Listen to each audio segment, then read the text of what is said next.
I'm a brand new grandfather as of Monday. It's all about me, right? No. I'm very psyched, actually, because I always love kids. I have 3 of my own. Obviously, they're grown, and they're starting to show the promise of a next generation of little dudes for me to learn from. And once in a while, I get to visit my daughter Maddie's class. She teaches kindergarten. Maddie's in the house. I get to read with them and experience some of that clear-headedness that we love in children. Even when she was teaching in intensely stark inner city, even those kids with their incarcerated parents or facing food insecurity or violence at home, even in them I could see beneath the neglect or the hunger or the trauma, glimmers of excitement, hope, and innocence. That's the word we use when we speak of that wonderful newness in life, innocence. Before getting put into the grinder, and we all go through that grinder one way or another, before the pain, the betrayals, the bullying, the death of dreams, the loss of comforting delusions, the understanding of suffering, the awareness of mortality, the damage done to us and by us, the guilt, the regret, the remorse, before all of that, each of us was once a little innocent child. And there are always times when we wish we could find our way back to that place. Because the innocence of a child is a universal symbol of the innate purity of creation and of our integral connection to the divine. And that's one reason why a picture of Mary with the baby Jesus is such a powerful image. Those images have been known to evoke feelings of reverential devotion to people who have no idea about the Christmas narrative and no idea who Jesus and Mary are. It's a depiction of an archetypal, miracle, innocent child. In Jungian terms, and if you know me, you know I'm going to go there, the child is potential future, and the child archetype is a symbol of developing personality like that of every spiritual seeker. Potential future. In the Gospel of Thomas, Jesus said, "The man aged in days will not hesitate to ask a child 7 days old about the place of life, and he will live. For many who are first will become last, and they will become one and the same." And we heard in today's reading from Matthew, when the poor disciples, still blinded by the illusions of status in the material world, ask who's going to get the highest rank in the kingdom. It's not enough for them that the kingdom is attained in the first place. Jesus tells them straight up, unless you return to square one and start over again like children, you're not even going to get a look at the kingdom, let alone get in the door.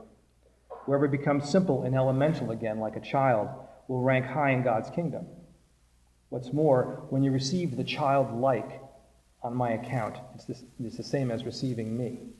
In the translation we heard, it says when you receive children, but the actual word and language used in the original means the childlike, those who are simple, those who have abandoned ego and returned back to an innocent state. And it's not just the disciples, the perpetually dense followers of the Master who never seem to understand his parables, his lessons, and his metaphors the first time around.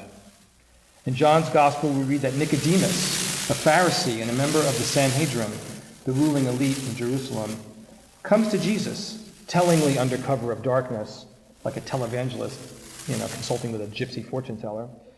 And he says, in essence, "Rabbi, we all know that you come from God. You must be in on it, right? You must get the inside track." And Jesus said, "Take it from me, brother. Unless a person is born from above, it's not possible to see what I'm pointing to. I'm pointing to God's kingdom." So Nicodemus asks, how can anybody be born who has already been born and grown up? You can't re-enter your mother's womb and be born again. What are you saying with this born from above talk? Jesus says to him, "You're not listening. Let me say it again. Unless a person submits to this original creation, the wind hovering over the water creation, the invisible moving the visible, a baptism into new life, it's not possible to enter God's kingdom." When you look at a baby, it's just that, a body that you can look at and touch of a little person. But the person who takes shape within is formed by something you can't see and touch, the Spirit, and becomes a living spirit. So don't be surprised when I tell you that you have to be born from above, from out of this world. Born from above, born from the Spirit, born again. Uh-oh, am I slipping into evangespeak? Using that secret code expression that exclusive partisan groups of Christians use to refer to their little in-group, their little crowd? Yeah, I am. It's too good a phrase to allow it to be opted or co-opted by any single group of people. Using born again in a limited, exclusive fashion does injustice to the concept here. Because in my not so humble opinion, what our scriptures tell us is that every person of any of the more than 20,000 groups that call themselves Christian, every person in those groups is born again. Let me tell you why. It seems pretty straightforward to me and clear that born again refers to personal and internal transformation, not just some blessing that's been bestowed upon you by an organization. Those who would follow the Christ, the Gospel of John says, are born of water and the Spirit. This is God's promise to us, a promise of a new life, reconciliation, healing, redemption, and grace. And it's given freely to anyone who would abandon their ego and follow the Christ. Transformation is given, providing us hope. All of us who have experienced pain or brokenness or estrangement. Is there anybody who doesn't yearn for this? We all seek a way out of the experience of alienation from God and from one another. In his book, The Heart of Christianity, biblical scholar Marcus Borg uses the term born again in the context of our experience of a separated self, which leads to a preoccupation with the self. To be born again, therefore, is to lose our false self, that ego-driven delusion of duality, that we are stuck here and that somehow God is out there. By turning to Christ, we get to recover our true self and live lives centered in the Spirit, in God, in Christ. Jesus' words in the Gospel of John tell us that being born of the Spirit is a life-changing experience. It refocuses our lives, and it is like re-emerging from our mother's womb as a wholly new person. And this is available to anyone. No doubt is too great, as we always say. No faith is too small. No distance traveled away from God is too far to remove from us the promise of new life, of a fresh start, of forgiveness and wholeness, of living in the pure light of divine love. I saw a bumper sticker that said, "Born again, ? I've already wasn't once enough." Well, remember when I started talking, I talked about the grinder, the one that we have all been through or are going through or are going to go through? As humans, we have tremendous capacity for cruelty, for kindness, for mindfulness as well as mindlessness, for healing, for doing harm, for being cynical, for being patient and kind. We come out of the grinder changed. Our egos are bruised. Our hearts are hardened. We lose faith in others. We lose faith in ourselves. We become jaded.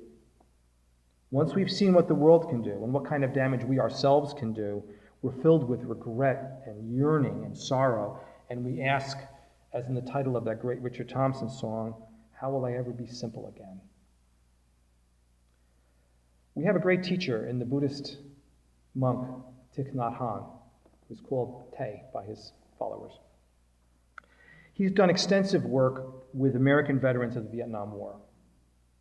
Not long ago, he held a retreat in Northern California for Vietnam veterans. Many were still so badly traumatized after all these years that they couldn't even do walking meditation in California's foothills without being frightened of the possibility of being ambushed. One vet couldn't sleep in the dorms that were provided. He had to pitch his own tent and surround it with booby traps out in the woods. They would gather in small groups to share their terrifying experiences. One GI couldn't or wouldn't speak for most of the retreat, and then he came out with this story.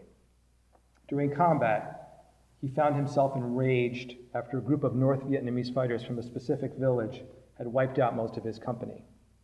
Plotting retaliation with the other survivors while waiting in the bushes outside that village, he devised a scheme that resulted in the accidental death of 5 children right before his eyes. He came home from his tour of duty completely distraught and found that he couldn't even be in a room with kids. He'd have to run out of the room. His mother was the only person that he confided in, and she said to him, "Horrible things happened during war. You were doing your duty. It's not your fault." This wasn't helpful. He knew that he had been blinded by rage, and he had done a terrible thing. So he shared the story, and afterwards Tay took him aside into private consultation. And Tay said to him, "Yes, you killed 5 children. Yes, that was a very bad thing. But here you are, living and capable. Did you know that every day on this planet, 40,000 children die from starvation? Did you know that you could save the lives of 5 children today before the sun sets? This veteran immediately started to do the work of helping hungry kids and ultimately became a very busy advocate and activist for ending childhood hunger. He has personally saved the lives of hundreds of children. When he immediately agreed to do the work in that day, though, they said to him, "The 5 children you've been carrying within you are smiling now." Here was his new beginning, the chance to make good, to start fresh, to know that his life was of value, and to have compassion and love for himself again. War is just an extreme example of how far apart we can grow from one another, demonizing other people, oppressing them, attacking them, and hurting them, killing other human beings, other children of God. When we are unable to see God in others, how can we see God within us? God, whatever that word means to you, however you work with that, never becomes separated from us. It is we who become separated from God. The great obstacle is our ego. We become separated from our true divine natures, our true roles as daughters and sons of God's good creation.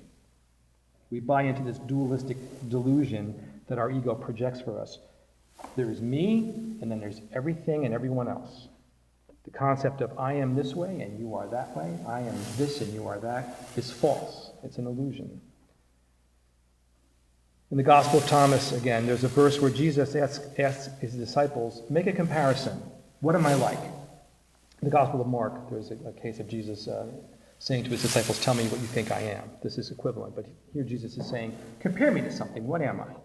Simon Peter replies, you are like a righteous messenger. Matthew replies, you are like an intelligent lover of wisdom. And Thomas replies, Rabbi, I cannot say what you are like. So Jesus says to Thomas, I'm not your teacher. You have drunk from and become intoxicated from the bubbling water that I've poured out. And then Jesus takes Thomas aside. And the Gospel of Thomas says, Jesus tells him 3 things. And when Thomas rejoins the disciples, they say, what did he say to you? Tell us one of the things he said to you. And Thomas said, if I share one of those things with you, you would pick up these rocks and stone me, and the rocks you threw would spit fire back at you and burn you up. It's pretty esoteric, right? But stoning is the punishment for blasphemy. So what 3 things did Jesus tell Thomas? Some scholars have speculated that they were this. Yeah, I'm God. So are you. So is everybody. Because the kingdom is around us and within us at all times. We are part and parcel of creation. So the thought that we are creation is simply false. Our ego hides our true divine nature, our true role as co-creators. So we become separate. And we buy into this delusion that somehow we're not worthy. Somehow we're beyond redemption. We're not beyond redemption.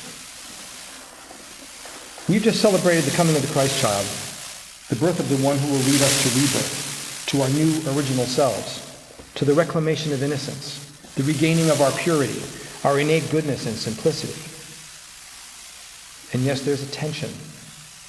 You can hear it in some of the hymns that are in minor keys. There's this darkness, the darkest time of the year. We're not stupid. We know full well that in 4 short months we're going to be marking the fact that this baby will grow into a man who will be executed by his government. That's the tension we're given as a gift. Birth, death. Innocence, cynicism. Christmas, Good Friday. Good Friday, Easter. There is no path to Easter's promise of eternal life without the execution on Good Friday. And we don't get to Good Friday's tomb without the miracle birth in the manger. No shortcuts. That's the cycle. What is human life if not a combination of sublime moments of wonder and joy and profound loss and tragedy? So here's the big takeaway. The birth of Jesus, the innocent miracle child, is a gift to each of us because it can serve to remind us that we are always poised for healing. We are always one mere step away from reclaiming our innocence and our purity and claiming our redemption. By opening our hearts to the love of God and the teachings of the Christ, we make a place inside of our hearts for God to dwell in our lives. And then we have the connection needed to never again be caught in the illusion and the pain of separateness. God is always available and accessible to us in the innermost chamber of our hearts and in the inner dimension of all creation. This is the great core of Christianity. We will inevitably fail and fall and mess up and walk away, and it doesn't matter, because the presence of the Christ is our eternal safety net. We will always fall short of the grace of God, and God will always love us, pick us up, take us back, and redeem us. All we have to do is turn our lives over, and we'll be born again. That's the great liberation. That's why death, spiritual death or physical death, is a punk and will never come out on top. That is why we sang the third verse of Hark the Herald Angels Sing, and I can never sing it out loud. It gets me right in the throat and I can't sing it. I would ask you during the week to take that third verse and meditate on it a little bit. Years ago, I wrote a little piece of word, some few words here, and a local church music group in Nutley took it and made it into an a cappella praise piece for Christmas time. A baby came and changed the game. Things would never be the same. So face the flame and name the name. Name the name. May it be so. Amen.